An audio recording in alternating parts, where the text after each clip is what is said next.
Merci d'être avec nous dans les plaisirs de marque-page. On est très heureux de recevoir aujourd'hui Olivier Kourylski. Il est médecin, professeur associé au Collège de médecine des hôpitaux de Paris. Il a notamment participé à plusieurs émissions télévisées, notamment nos confrères de magazine de la santé ou encore C'est dans l'air, pour les citer, c'est quand même pas rien. Promu au grade de chevalier de l'ordre de la Légion d'honneur en 2005. Bonjour Olivier. Bonjour. Merci d'être avec nous. Vous venez nous présenter aujourd'hui Bien. votre livre THC sans ordonnance. C'est aux éditions Glyph. La passion pour l'écriture, elle est venue comment? Racontez-nous. Eh bien, elle est venue depuis assez longtemps en fait, mais j'avais pas 50 manuscrits en réserve dans mon tiroir comme certains, puisque j'étais assez occupé professionnellement évidemment. Mais je pense que j'avais sûrement envie de me mettre à l'écriture depuis un moment, et ça a commencé dans les années 2000, à peu près à l'occasion d'un stage de formation à l'informatique, où j'étais à la faculté de médecine, la nouvelle fac, où j'avais fait mes études. J'avais demandé au formateur est-ce que les salles de dissection sont toujours des décors de films d'horreur.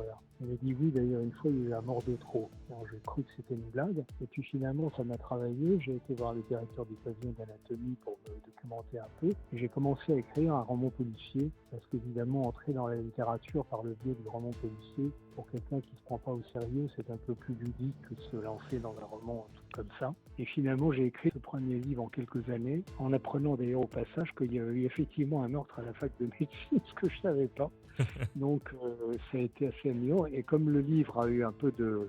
ça a marché, donc j'ai fini par prendre un second, un troisième, et puis maintenant j'en suis à mon 12e. Donc c'était tout à fait amusant parce que j'en ai écrit 4 ou 5 alors que j'étais encore en activité à plus que temps plein. Et puis quand j'ai quitté l'hôpital en 2010, où j'ai gardé quand même un peu d'activité de consultation parce que c'est un métier qu'il est difficile de lâcher complètement, j'ai continué à écrire, mais j'ai pas été plus vite pour autant.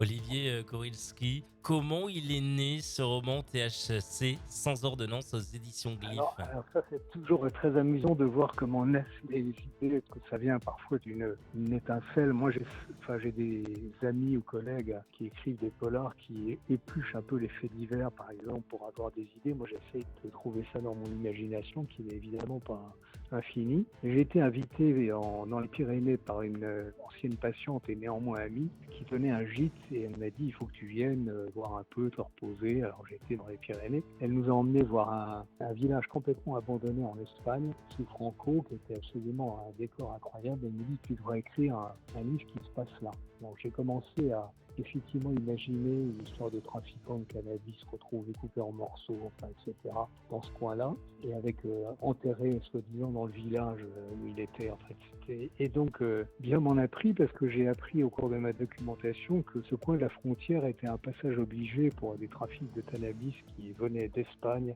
et qui atteignaient ensuite les Pays-Bas. Ça a été généré autour de ça. THC sans ordonnance aux éditions Glyph. Pour ceux qui viennent de nous rejoindre, c'est l'histoire de quoi en quelques mots? Donnez-nous envie de le lire.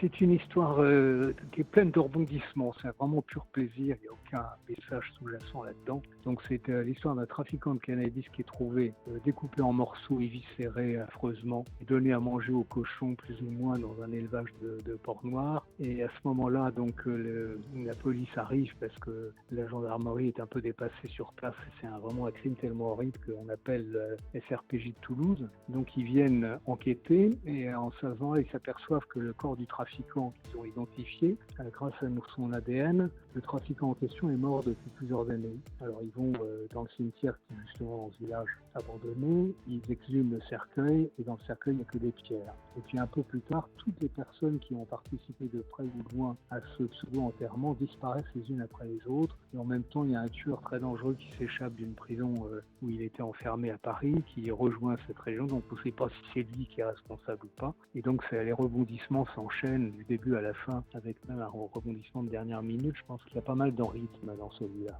Quels sont les futurs projets en termes d'écriture notamment ou autres? Je suis en train d'écrire le 12e, mais je suis que page 40 pour l'instant.